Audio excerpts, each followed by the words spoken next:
Hello, everyone. I want to show you how to use Wordsmith to do a corpus-assisted discourse study. First, you need to open your Wordsmith. Okay, and today I want to show you how to do the meaning shift units. And it comes from one of my paper, Media Representations of Leftover Women in China, a corpus-assisted critical discourse analysis.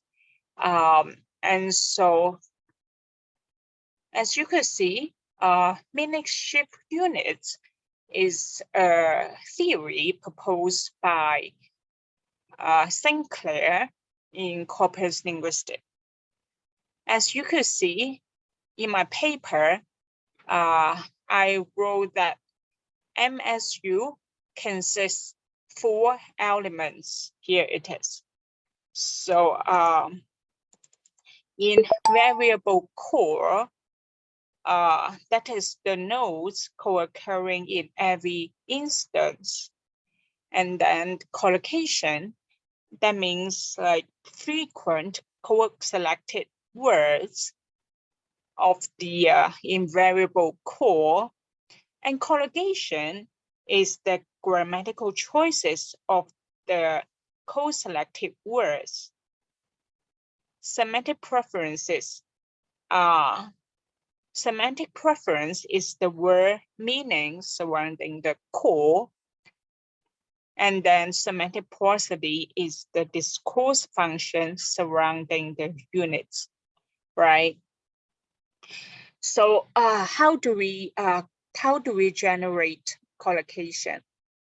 First, you open Wordsmith, and then under Wordsmith, under the function of concord, you can select your choice. But the default setting of Wordsmith is L5 and R5, which means 5 words on the left and then 5 words on the right of the invariable core. Normally I will use the default setting, and then I don't need to do anything, and I don't need to explain too much. I just said it is the default setting. And then the default setting is also minimum frequency of 5 words, okay? So that means in order for the words to be selected as collocate, it has to appear at least 5 times, all right? So, but you can change them if you want. Let's say if your collocates, there are too much collocates, then you can increase the minimum frequency. But normally I just use the default setting. Then we go to concord, okay? So, okay. Let me switch off this because there are too much opening now. All right, so let's go to file first, go to new. Okay, you choose the text, you choose your selection of text. I have already chosen one, Factiva, okay? And then you go to search word.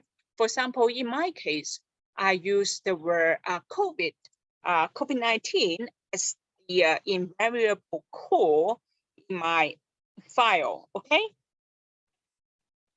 Okay, and then after selecting,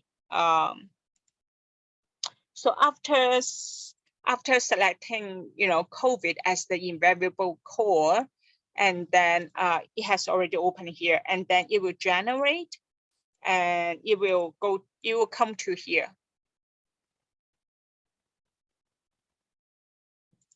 Okay, so here is the list. You generate, and then here are the frequent collocates of the word COVID, right? So here are the words, the frequent collocates. Of course, you can see many functional words such as the, with, has, but these words are useless.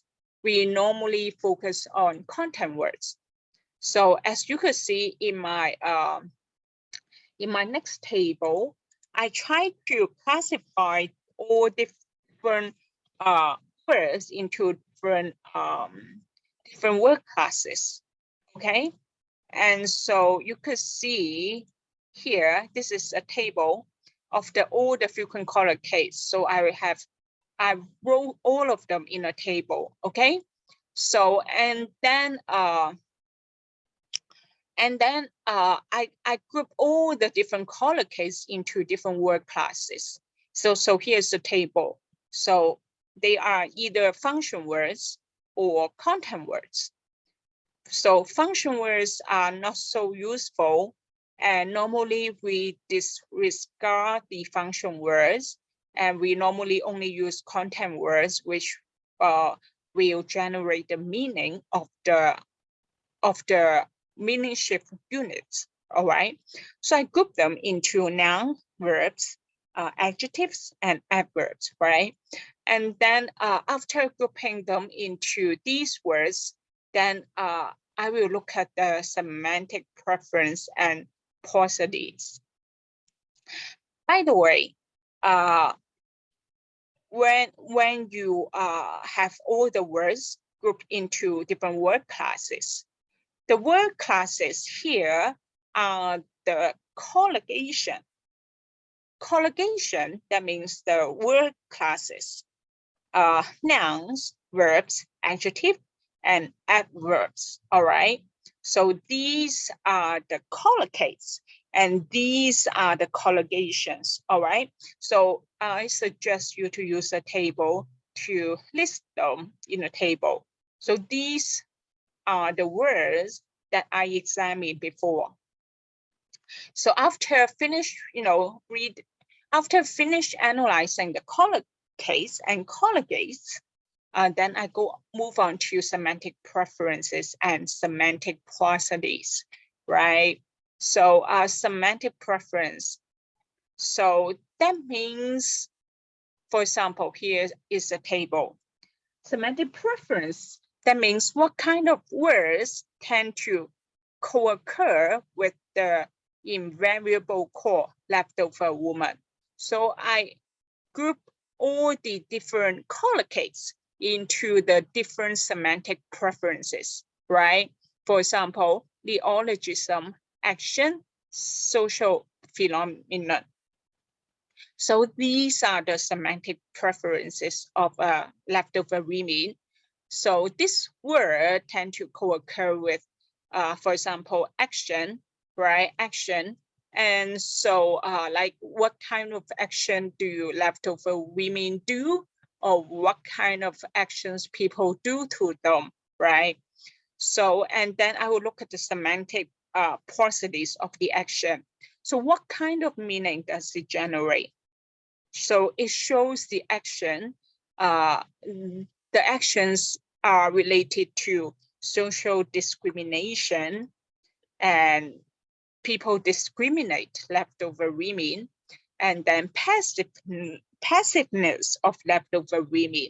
So they are very passive, and also the credibility of the news. For example, like, oh, leftover women said, it shows the credibility of the news.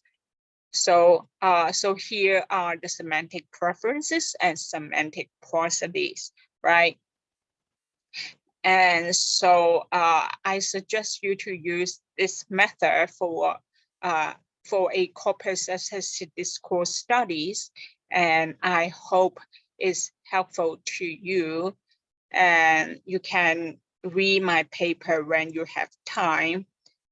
Here again is the title of my paper. Thank you very much for watching.